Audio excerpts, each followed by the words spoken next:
era nti kwoli kukula eri omuntu wa bulijjo bwana Didas tulina omugisha ano n'agamba ye Madina Kakumba n'ogamba nti kwoli Kalulu Julius nawe ku mukutu ogamba nti kwoli otumbudde osinzidde Kapcholo eri ogambye oli clear kwoli nnyo. Imurani Gwankumbi n'ogamba nti kwendi nange ntumbudde ku Sunny Spark.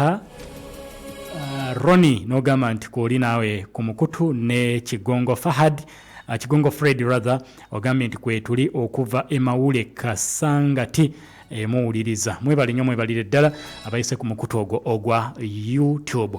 Mukadde kano njagala tugende mu Sudan ey'omambuka gye kujja nkutwale mu Sudan ey'omaserengeta nkubuulira ekigudde mu kibiina kya Riek Machar.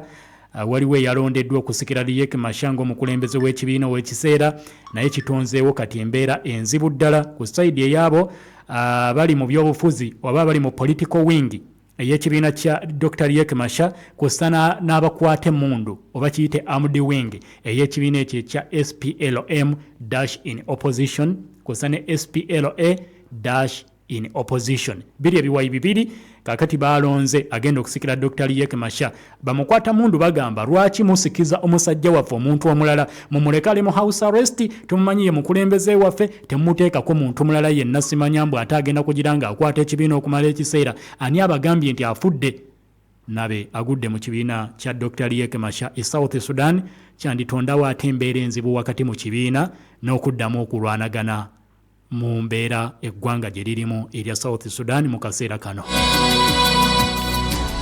Tusookere naye mu Sudan ya mambuka ewa Abdul Fattah al-Burhan kosa n'omukulu amanyiddwa nga Ahmed Hamdan Dagalo akulembera ekibinja ekyo ekya RSF Rapid Support Forces.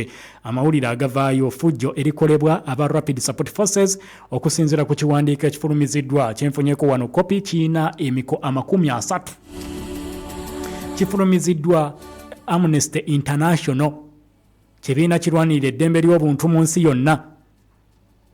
Ku kiwandiiko kye bafulumizza olunaku olwaleero ku Lwokuna ng'ennaku z'omwezi 10 omwezi ogwokuna 2025 amakya g'olunaku olwaleero nange kwe bampeereza kopi. Amnesty International mu kiwandiiko kino erumiriza aba Rapid Support Forces okubeera nti beenyigidde mu bikolwa ebya violence etagambika. Violence eyo mulimu kye bayita sexual violence okukka ku bakyala ne babasobyako kifuba ddembe kosa n'abaana ab'obuwala mu ngeri y'okubamalako emirembe n'okubamalamu amaanyi okusobola okuva mu bitundu ebyenjawulo bano bye bakontrolinga babeere nti basobola okubiwamba nga tewali kibataataaganya kyonna. Bakozesa kifuba ddembe okusobya ku bakyala n'ebikolwa ebyettima ebirala okusobola okunafuya bannansi b'eggwanga erya South Sudan bannansi b'eggwanga erya Northern Sudan not South Sudan. Tujjukira bulungi zaali ennaku z'omwezi nga 15 omwezi ogwokuna omwaka gwa 2023 bano bwe batandika okubagana n'amagye g'eggwanga erya Sudan era kati singa zituukanga ennaku z'omwezi 15 omwezi guno gwennyini gwe tulimu kitegeeza nti gigenda kubeera myaka 2 egijjudde egy'olutalo wakati wa RSF n'amagye g'eggwanga erya Sudan ebyatandikanga ebyokusaaga wakati mu kulwana nga aba Rapid Support Forces nakugamba ekyabatwala mu nsiko n'ekyabanyiiza byonna bano abasajja baali bakolagana bulungi nnyo. Amagye g'eggwanga erya Sudan bakolagananga bulungi n'aba Rapid Support Forces nga mukama waabwe akyaliwo President Omar al-Bashir kubanga Omar al-Bashir yeeyambisanga nnyo Rapid Support Forces okubeera nti emukolera mission eziri special oba operation eziri covert bazimukoleranga bulungi nnyo ebitagambika era yabasindika mu Darfur bakola omulimu munene mu kiseera ekyo bayitibwanga Janjaweed. Bw'oba wawulira ku balwanyi abayitibwa abajanjaweed kati be bano abadda mu Rapid Support Forces bagambanga yeffe abatawulira yeffe ababika feesi zaffe yeffe abakola effujjo ne watabaawo atugambako tuli under the President Omar al-Bashir. Kati mu mwaka gwali gwa 2013 Omar al-Bashir oluvannyuma lw'ensi yonna okumuteekako olukongoolo nga bamugamba nti ekibinja kye kimanyiddwa nga Janjaweed kyali kikoze effujjo lingi e Darfur mu lutalo olwali lugenze mu maaso mu mwaka ogwa 2005 n'okuyingirira ddala 2006 wonna abantu bangi abattibwa e Darfur. Genocide yali y'amaanyi amaanyi ne batuuka n'okubeera nti kkooti y'ensi yonna yayisa ekibaluwa kibakuntumye kwe yali omukulembeze w'eggwanga erya Sudan Omar el-Bashir ne bagamba nti Bashir tumwetaaga ajje mu kkooti y'ensi yonna. Nzijukira mu mawanga agamu agaalina okumukwata mwe mwali n'eggwanga erya Uganda bwe yakyalako wano embeera n'etabuka, ne bwe yali mu ggwanga erya South Africa embeera n'etabuka, ne bamukukusa n'addayo mu ggwanga erya Sudan. Kati mu kwagala okukendeeza pressure y'ensi yonna ne bannansi b'eggwanga erya Sudan abaali abangi aboogera ku kibinja kino ekyajjanjawiidi ku ffujjo eryali likoleddwa, yafuula ekibinja kino n'akikyusaamuuko katono ku linnya n'akwata abamu ku baali abalwanyi abali mu jjanjawiidi n'abateeka under Rapid Support Forces. N'agamba ezo zigenda kubeera nti zimuyamba mu kaseera weggwanga weyinza okubeera nga lifuna akaseera akazibu. Rapid Support Forces eba eyingirawo, a force with no mercy, ejjenga teririna kisa kyonna bwe kutuuka nti beekalakaasi bwebamba okwo kunyooka enyooka buteddiza awatali kutaliza oba ekusazeeko okutu oba bakukubye kibooko bo tebaagala kumanya. Eyo Rapid Support Forces bajjanga nga beebise feesi zaabwe ne batandika okukola effujjo ku bannansi b'eggwanga erya Sudan. Ekibinja ekyo kyali kizibu nnyo nga bw'okiwulira. Ne mu mwaka ogwa 2019 okwekalakaasa kasita kwatandika bannansi b'eggwanga erya Sudan nga bagamba nti President Omar Hassan el-Bashir kye kiseera otuviire, tukukooye ebbeeyi y'omugaati etuuka etya okubeera nti erinnya okutuuka awo. Enjala n'eruma bannansi b'eggwanga erya Sudan ne tutuuka nga tetulina kyakulya, omugaati n'eŋŋano biteereddwako omusolo mungi. Abantu bwe batandika okwekalakaasa, ezimu ku forces Omar el-Bashir ze yalowoozaako okuleeta mu beekalakaasi ze bamala amaanyi be bano aba Rapid Support Forces. Abeekalakaasi bo baali bamalirivu nnyo nga bakulemberwa Sudanese Professionals Association ne bagamba tetugenda kukkiriza yenna atutiisatiisa. Ku nguudo baalemerako, siitiini yagenda mu maaso. El-Bashir n'atuuka ekiseera aba Rapid Support Forces newankubadde baali bakoze effujjo naye baamuyiwa nnyo, abaasinga okumuyiwa ge magye g'eggwanga erya Sudan. Tujjukira omwana gwe baayitanga Salah, omwana wa university yakyusa ebintu. Abeekalakaasi ne batandika okuyimba ennyimba eziwaana amagye nago ne gatandika okuzinira ku ntoli z'abo abeekalakaasa. Omar Bashir n'ategeera nti kati amagye gamuvuddemu agaali gakulemberwa Abdul Fattah al-Burhan mu kiseera ekyo ne basajja be abalala.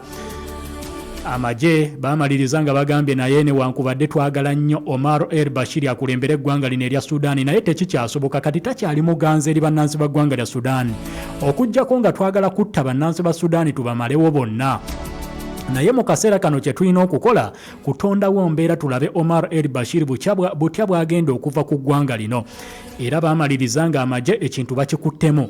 Kati laba abaduumizi ababiri bwe bajja bakwatagana nga bamaze okuggyako mukama waabwe ne bagamba tugenda kukulembera eggwanga lino okumala emyaka 3 nga tewali yenna atunyeenyaako paka ng'eggwanga tulabye nti literedde, olwo tulyoke tukwate obuyinza tubuzze mu mikono gy'abantu ba bulijjo. Wano mba nkuzzaayo mabega byonna gye byava okutuuka ababiri bano okubeera nti bakubagana n'eggwanga okulisuula awazibu. Kati bwe batuuka okubeera nti bagamba bagenda kulembera eggwanga lya Sudan okumala emyaka gyali 3, abantu ba bulijjo abaali bakyajinze mu kiseera ekyo bagamba kino tekigenda kusoboka.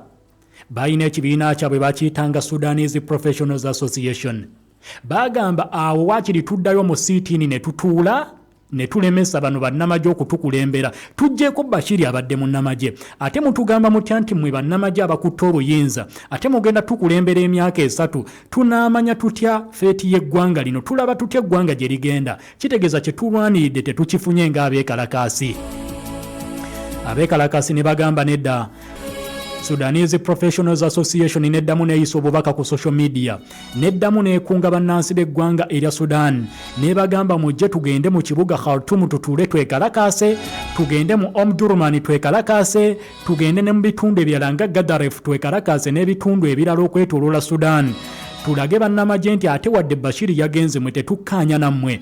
Bannamagye era bagamba nedda, kati bwe kibanga bwe kito mutuule ku mmeeza tuteese.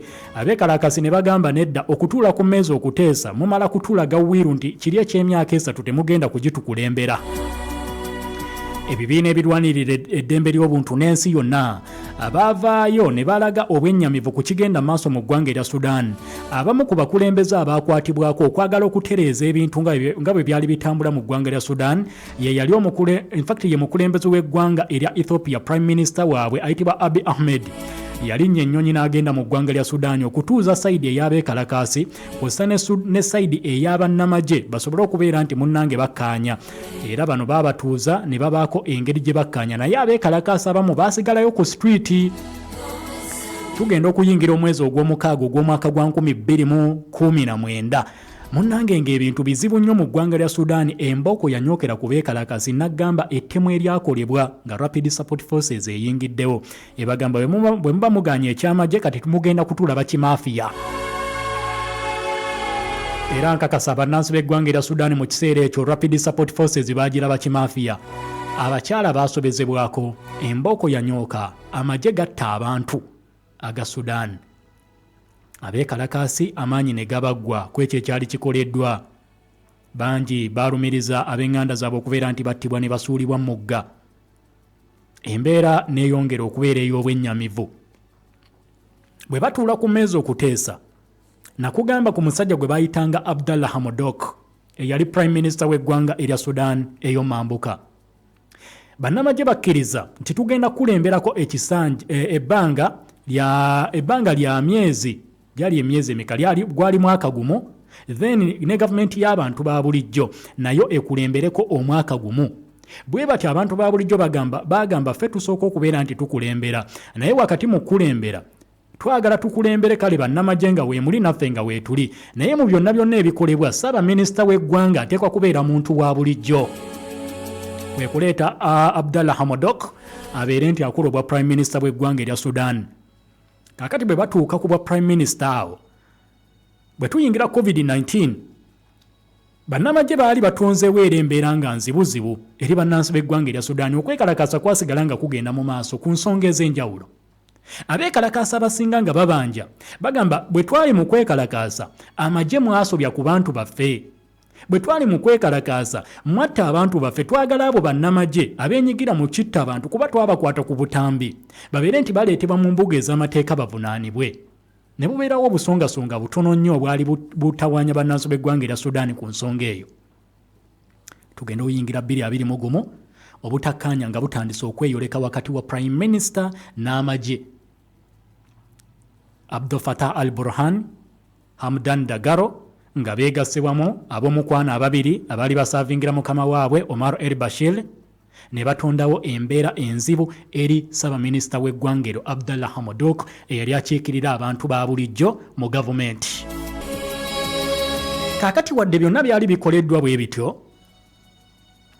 Sudan buli omu teyakirowoozaako nti egenda kudda gye yali. Ekyasinga okutabula bannansi b'eggwanga erya Sudan tuba tuyingira omwaka gwa 2022. Isirayiri ne Donald Trump eyaliko mu kiseera ekyo. In fact Trump yakikola wali mwaka gwa 2020 waziiti ng'anaatera okuvaako Donald Trump. In fact yatandika kivuga 2020. N'agamba bannamagye bano, tujjukira endagaano ezaateekebwako emikono ezibayitanga Abraham Accords ezaaleetebwa ggwanga lya Amerika n'eggwanga lya Isirayiri, mwe baayita okunga amawanga ga Buwarabu nga bagamba amawanga ga Buwarabu agadde tegakolagana na Isirayiri tugenda kuwa ssente kuba Sudaani baali bagibanja ssente nnyingi. Ng'ebyenfuna bya Sudaani biri bubi kubanga Bashir yali yateekebwako nnatti nnyingi. Waliwo ne ssente Kenya ze yali ebanja Sudaani n'eggwanga erya Tanzania nga libanja Sudaani. Tujjukira bulungi mwaka gwali gwa 1998 bomu ezaategebwa ku bitebe bya Amerika mu mawanga agabiri, Dar es Salaam then ne Nairobi. Kati Abamerika baalumiriza Omar el-Bashir nti yabudamya, yayambako ku kibinja kya Al-Qaeda okubeera nti kituukiriza mission gye kyatuukiriza mu myaka egyo e Kenya ne Tanzania. Kati nga Sudan emisango gyagisalirwa dda eyina okuliyirira abantu abo abattibwa abantu baabwe, families zifune ssente. Ne bagamba mukwate ssente ezo muzisasule, Abamerika tutandika okubayamba n'ensi yonna eddemu eyamba eggwanga erya Sudan. Bano bannamagye ne bakikola ne basayininga n'endagaano ziri eza Abraham Accords. Kyanyiza bannansi b'eggwanga erya Sudan baddayo ku street ne bagamba mwe tetubalondangako.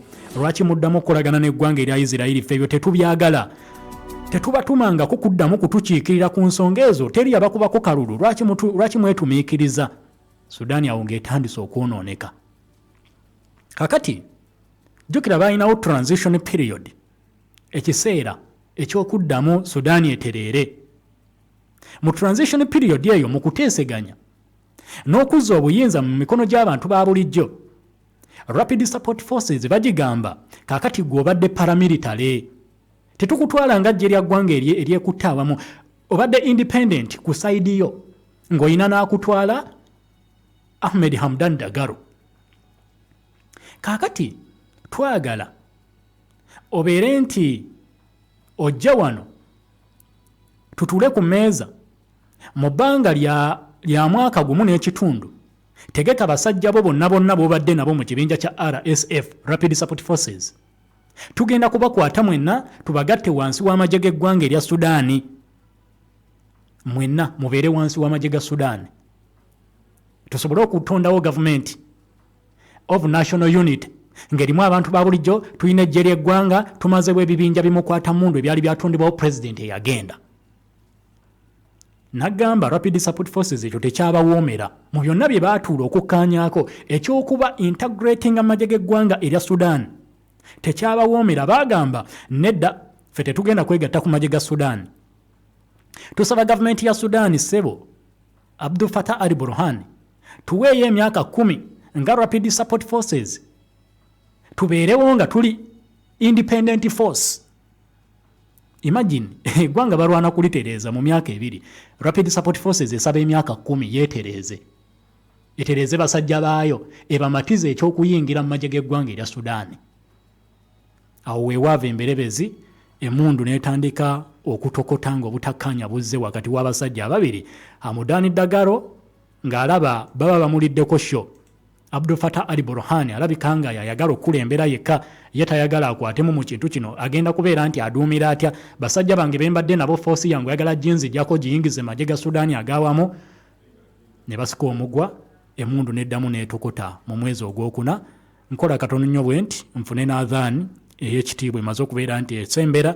Bwe tukomawo tutandikirawo wennyini kwa lipoota ya Amnesty International efulumiziddwa ku bikolwa ebyekka ebikolebwa ng'otegedde gye baava okutuuka olunaku olwaleero okuba nti bakyalwanagana. Olutalo lututte emyaka 2 egyekutte awamu mu nnaku 5 okuva olunaku olwaleero, gigenda kubeera myaka 2 egyekutte awamu nga Sudaani eri mu mbeera nzibu. Nkakasa nti neeyo gy'oyita Abasudaani obalaba.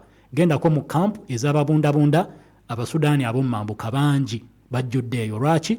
Eggwanga lyabwe teriri bulungi. Nze Munnakyadondo, tuli mu Mpulidde Kamenya, kukula eri omuntu wa bulijjo. Nkomawo.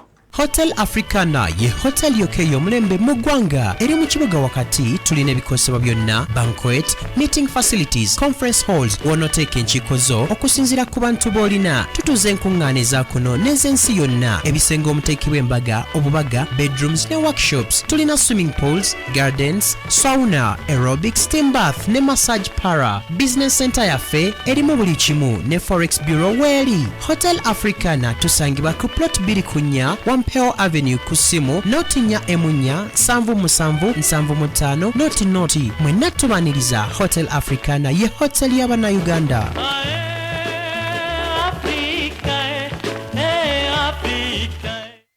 Lydia, eyakava China wiki 2 emali yetu usoli mukutikula. Yo wange gwe tonnatikula. Nyabo, kampuni gye nasooka okukozesa emali yagireta oluvannyuma lw'emyezi 6. Oba gwani akkolera? Toddamu kubonaabona. Kampuni ya Ship with Us ebimalanga bulijjo.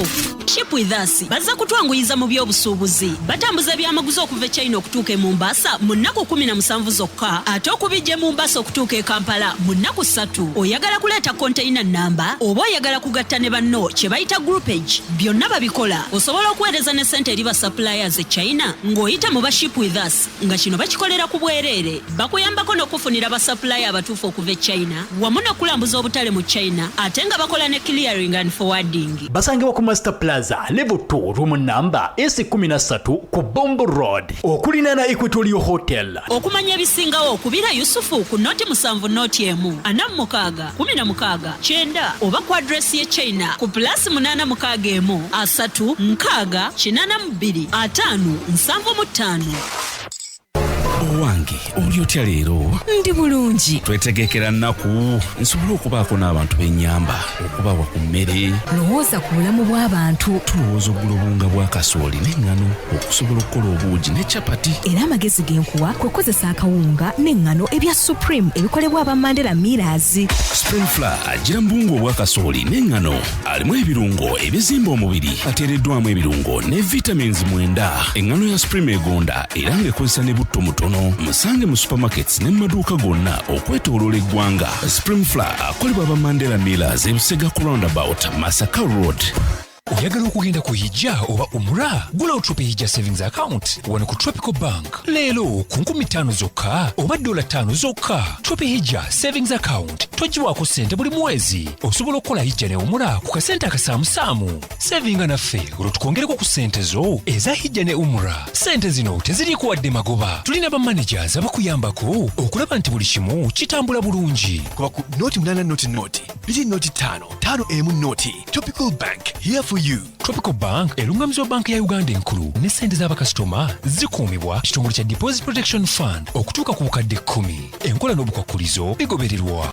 Buli Lwakutaano okuva ssaawa 5:30 mpaka ssaawa 6 ez'okumakya tosubwa aba Century Properties abategesi b'ebibuga by'abamufuna mpola nga bakulaga butya bw'oyinza okwejja mu bupangisa. Aba Century Properties tobasubwa. Gano gemuli mbufunze ku Pal FM.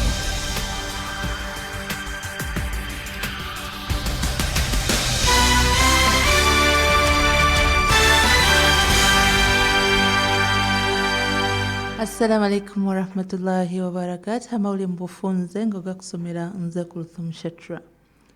Abatuuze mu disitulikiti y'e Kalungu baguddemu ekikangabwa bwe bagudde ku mulambo gwa mutuuze munnaabwe ng'afiiridde mu buliri mu ngeri etategeerekeka. Afudde mu ngeri ey'etiisa y'ekikomeko Bumaali nga wa myaka 65 era ng'ono abadde akola ku kyuma kya kasooli ekiri mu kitundu kino.